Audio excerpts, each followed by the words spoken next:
Founded in 1999 by Jason Burks, Retrospec Films is Oklahoma's largest turnkey production company of its kind. With over 2 decades of experience, a full-time team of over 20 talented individuals, a 12,000 square foot studio to create in, and thousands of successfully completed projects in both entertainment and advertising. You're in the right place if you like hearing some good old filmmaking stories. On this podcast, we will discuss the pursuit of creating things and the problems we solve by digging up projects from across the last 20 years and giving you a glimpse behind the scenes where the magic happens. You're listening to Retrospec Films from the archives. Oh hey, Charles Xavier Anthony Walters III here. Hey, nice shark shirt. And all my life I've been labeled God. different. People just don't get me sometimes. Like they might even say I'm a fish out of water. But seriously, there's one place where I can go that I feel like I'm the big kahuna, a king, a rock star. Do you have an aquatic line or? And that place is the Oklahoma Aquarium. OMW, on my way to you. Good at what I do. I'm OMW. OMW, on my way to you.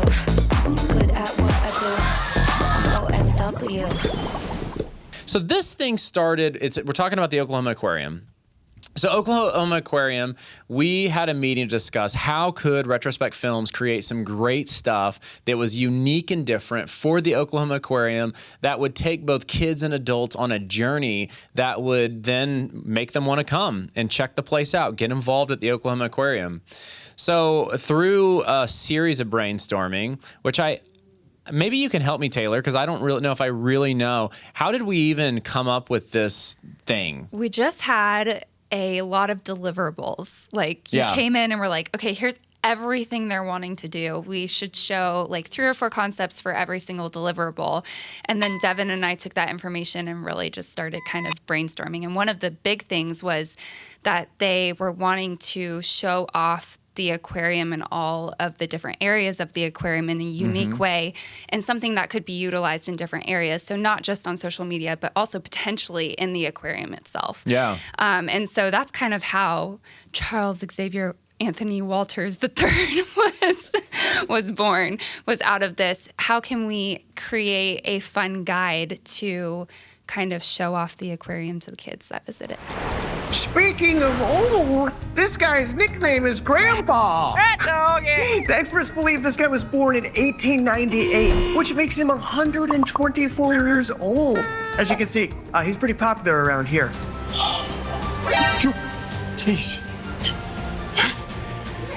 Shh. This is the place we use our inside voices. Sharks are sensitive to loud sounds and vibrations, so this is definitely not the place to do your tiki-talkies. No. Anywho. Want to hear a joke? Where do piranha keep their money? In riverbanks. That's a good one. I think, it's funny. There's nothing really actually at its base level creative or new about a tour guide, right? A tour guide was a good way to do this, but then it's like, well, how can we do a tour guide but invigorate the audience? How can they become invested? How can they laugh? How can it appeal to parents and kids at the same time? And so that's where it really starts getting into the weeds. So I still don't know at what moment. I know there was a lot of going back and forth on this character of the almost cool dad. What is he? I feel like, I guess the original, like the very, very, very original treatment of this character, was that you wrote that? Yeah, I mean, it was a lot of brainstorming from me and Devin, but yes, I did write the initial character description. And I think all of the tweaks that you made were like just getting to the heart of what we had envisioned in the beginning. Yeah. Because I think there was like this little nuance where everyone has those friends where they're nerdy, but they're so sure of themselves that they're like, no, I'm like the coolest kid, and it's really endearing and I guess not enheartening, but endearing. Yeah. And Heartwarming. Heartwarming. Heartwarming. That's what I was going for. Yeah. It's really heartwarming. And that's really what we wanted Charles to be, is this dad who is not super cool. He loves science. He's a big nerd. But he is so sure and so confident in himself. And like the aquarium is his place. Like when he arrives, he becomes the cool dad. And that, I think we did that. Yeah, I think it was, and you know, honestly, I feel like there was moments in there where you probably got irritated at me. But I think only because what we were saying felt like it was the same, and this is just where communication comes in. But I think but your tweaks definitely made him. Yeah, I think like the nuances, it's funny and creative, like the nuances are everything, right? And we kind of like, we started with like cool dad. And then it was like, we kept going back and forth and back and forth. And it's like, is he, because we shot that one thing and he had a leather coat. And he was cool. And he was cool. And then I was like, well, no, here's the problem. He's not an almost cool. He's not a nerd. He's actually like James Dean. Well, and that kind of came with the Dean casting character? because you can't, like if you had casted someone else who actually was like maybe a little bit overweight or actually looked like a nerd, then the leather jacket would have worked because it would have been like, oh, like, he's not cool, but he thinks he's cool. But Chris Munch is cool. Yeah, he immediately became cool. So I was like, well, this doesn't work. And then I'm like directing his actions and his looks. And I'm like, you literally just became James Dean. This does not work. So that's where we went back and said, no, he needs to be like the almost cool dad. So there always has to be something that says he's trying to be cool, but he never actually achieves it, even though in his mind he has. But the audience knows, no, you're not that cool. But you're fun. Yes. And that's why we added the wheelies and the graphic tees and all those things. We were like, what are things that a character would think is cool that aren't actually cool? Yep.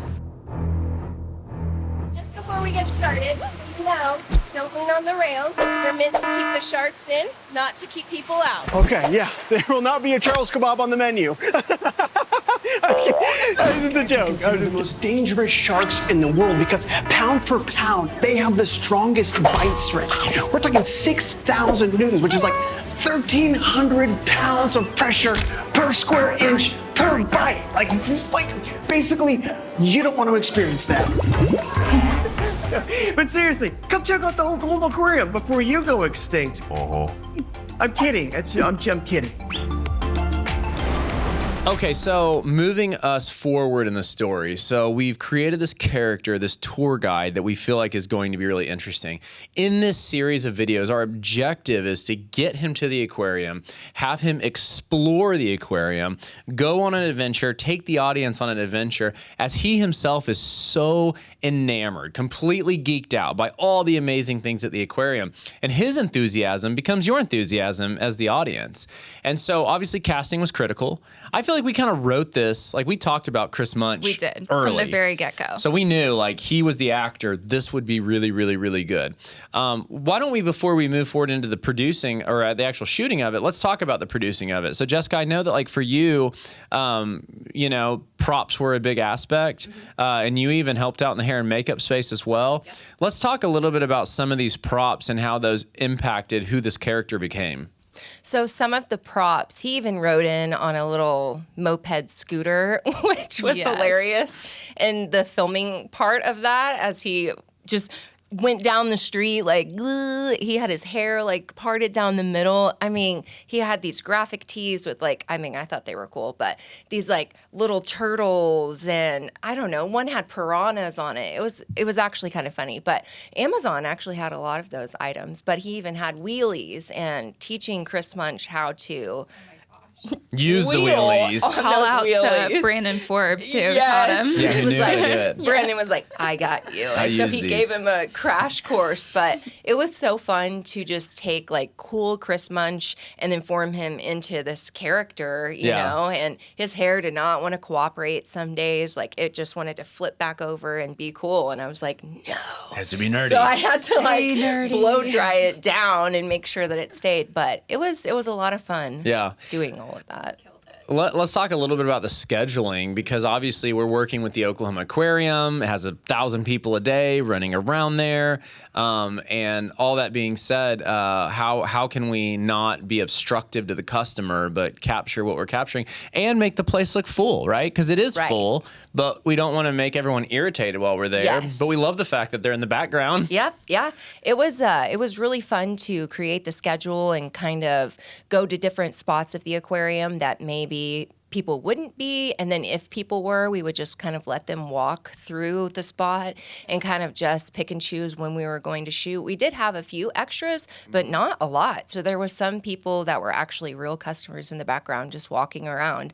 And it was really fun to also like be planning the schedule and be looking at like the feedings of the sharks and, you know, of the other fish. And so I had to plan around that. And there's only certain days at certain times when they feed the sharks. So there was a lot of things that went into building the schedule and making sure that we were at the right place, the right time. Even to like open one of the side doors, we had to be at that door at like 1:30. So yeah, it was fun to create it and like stay on schedule. I was like, "Are you done, Jason? Are you done?"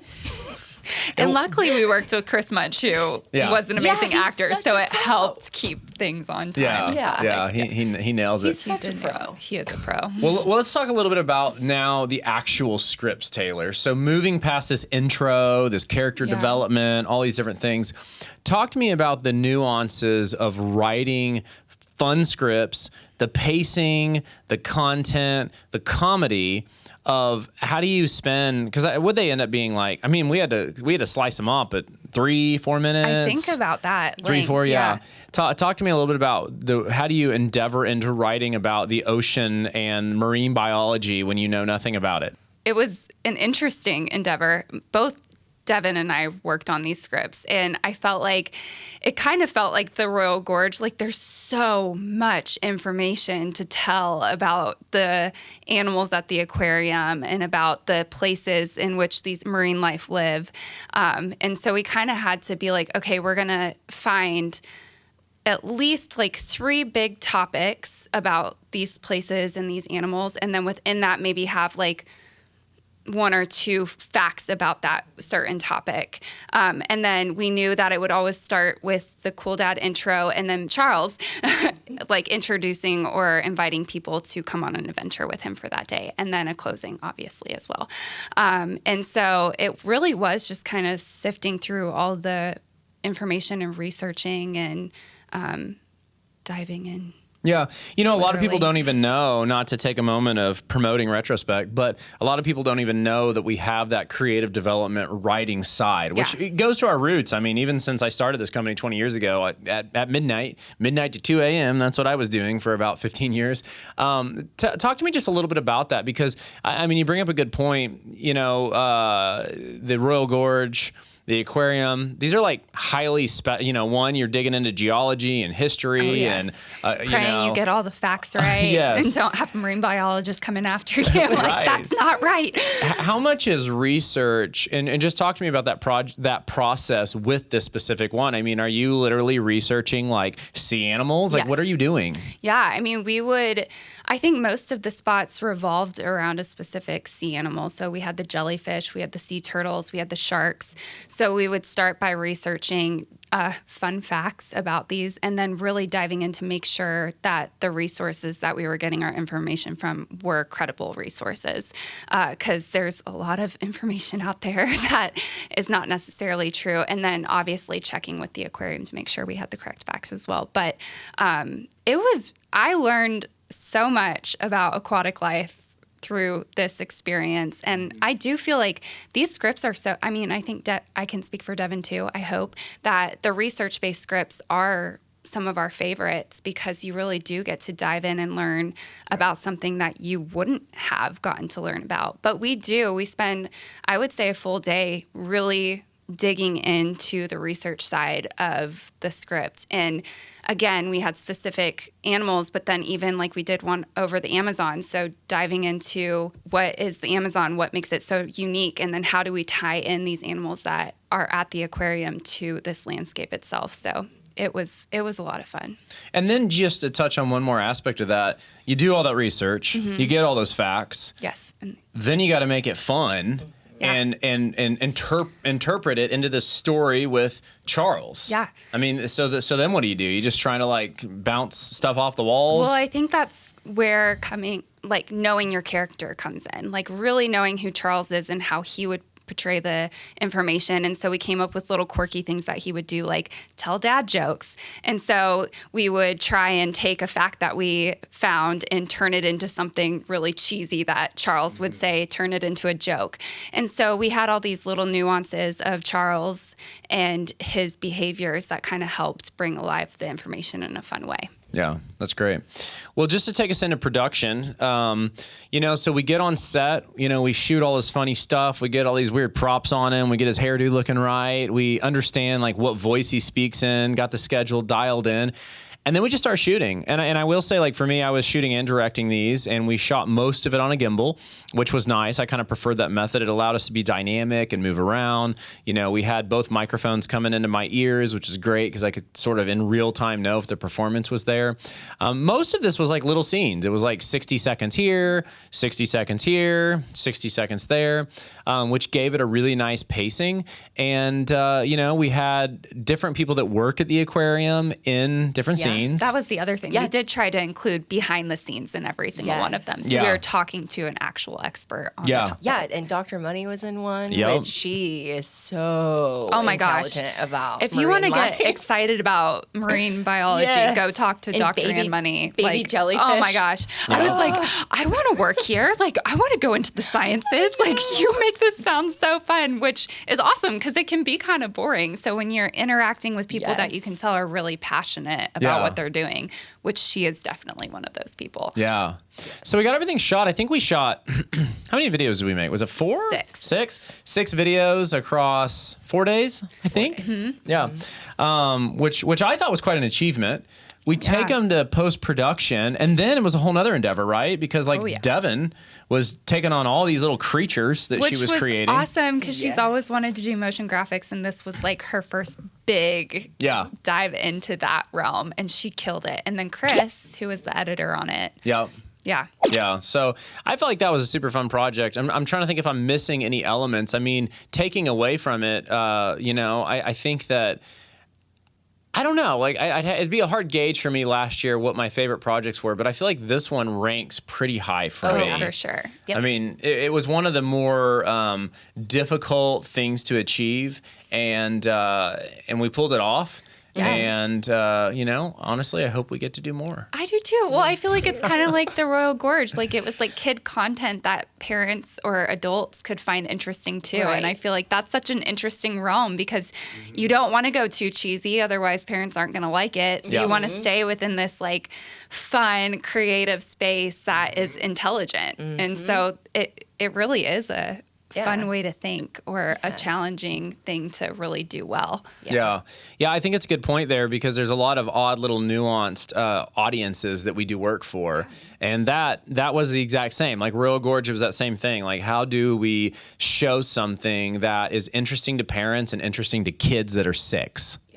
And that's really hard. Like, how do you be really intelligent and professional in a way that's worth watching, but fun and cute enough that the kids want to see it? Yeah, because normally when you're doing something, your demographic pool is like limited. But when you're doing stuff like that, like it's not. It's like you said, from 6 to like 80 years old. Right. So how do you make something interesting for that wide of an age range? Yeah, it's difficult. Keep them interested. Yes. Yep. Absolutely. Well, if you haven't seen these videos, I hope you watch them. They're really, really funny. They've got a hilarious intro on the front, and then Chris just running around being ridiculous throughout the spots. Lots of fun animation, lots of really good cinematography. The graphics are a blast.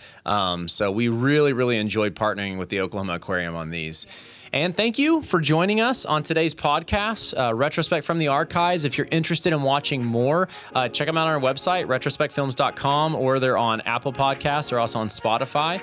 And we look forward to seeing you next time on our next episode right here.